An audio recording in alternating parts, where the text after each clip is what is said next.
The judges said Thompson's aggressive reporting on President Biden, especially leading up to and after the Trump-Biden debate, revealed the president's cognitive decline was impacting his ability to do his job, information the White House tried to conceal.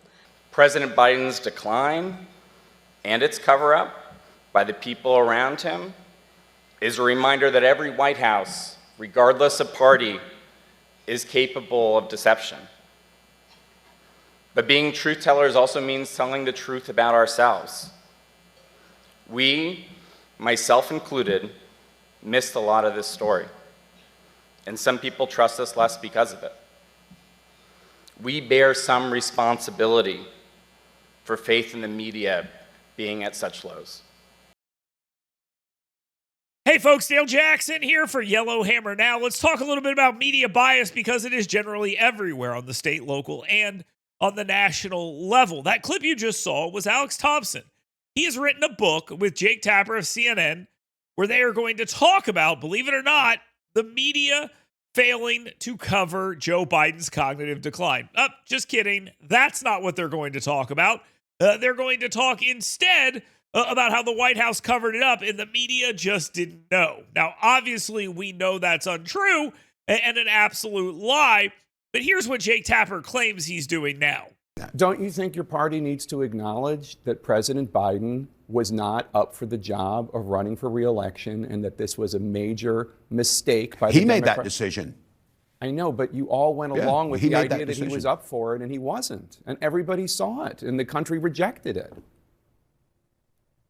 Yeah, well, look, history will tell us to go back on that. That very well could be the case, Jay. And we've all known the White House Correspondents' Dinner is a complete joke, but why are you rewarding a guy that wrote a book with Jake Tapper about an issue that Jake Tapper was heavily involved in covering up?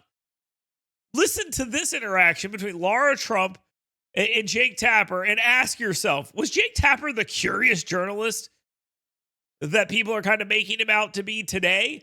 Is his colleague who helped him write the book, was he out there blowing the whistle on this? No, of course not. But watch this clip. Every time he comes on stage or they turn to him, I'm like, Joe, can you get it out? Let's get the words out, Joe. You kind of feel bad for him.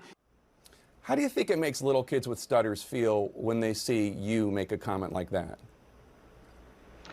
First and foremost, I had no idea that Joe Biden ever suffered from a stutter. I think what we see on stage with Joe Biden, Jake, is very clearly a cognitive decline. Okay. That's what I'm referring to. It makes me uncomfortable You are to no watch somebody on stage search for that's so amazing. questions It's so amazing to me and try and figure out an answer. A cognitive decline. Well, when you're trying to tell me that what I was suggesting was I think that you were stuttering, mocking his stutter.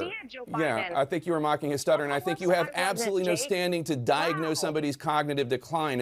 I would think that somebody in the Trump family would be more sensitive to people who do not have medical licenses diagnosing politicians from afar. Plenty of people have diagnosed your father from afar, and I'm sure it offends you. Your father-in-law from afar. I'm sure it offends you. You don't have any standing to say. I'm not diagnosing him. What I'm saying, Jake, you just talked is about that a cognitive decline.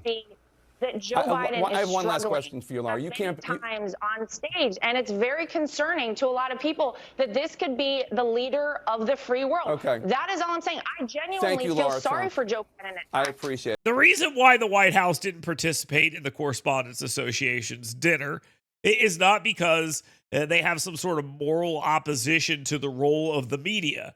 It's because the media has spent the last 10 plus years attempting to take down one man and looking the other way on all the other scandals in American politics. They continue to do it to this very day.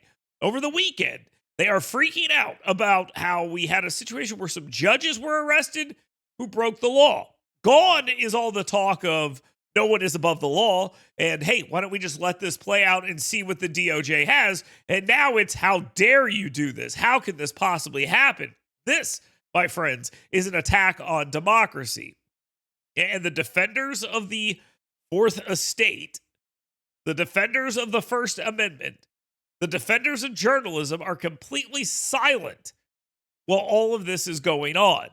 The individuals who got arrested this weekend were breaking the law.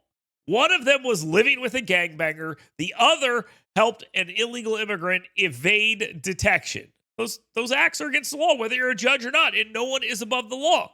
What they should have done at the White House Correspondents' Dinner, if they wanted to get some credibility, is talk about how some of the coverage of this event ignores everything that was said up until that event took place.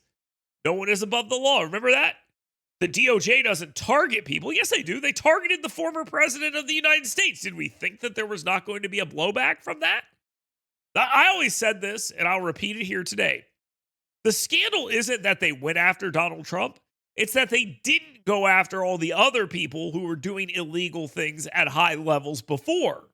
Well, now that you went after Donald Trump and he beat you, they are going to go after all these people who are normally above the law.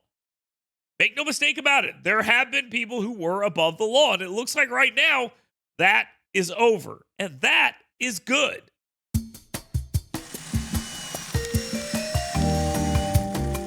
Every year in Alabama, we miss out on between $65 and $90 million in tax revenue by not legalizing sports betting here in our state. Money that can be used to improve our roads and bridges, or elevate our school systems and support our first responders. Contact your legislator to ensure sports betting is legalized in Alabama. Learn more at betonalabama.com.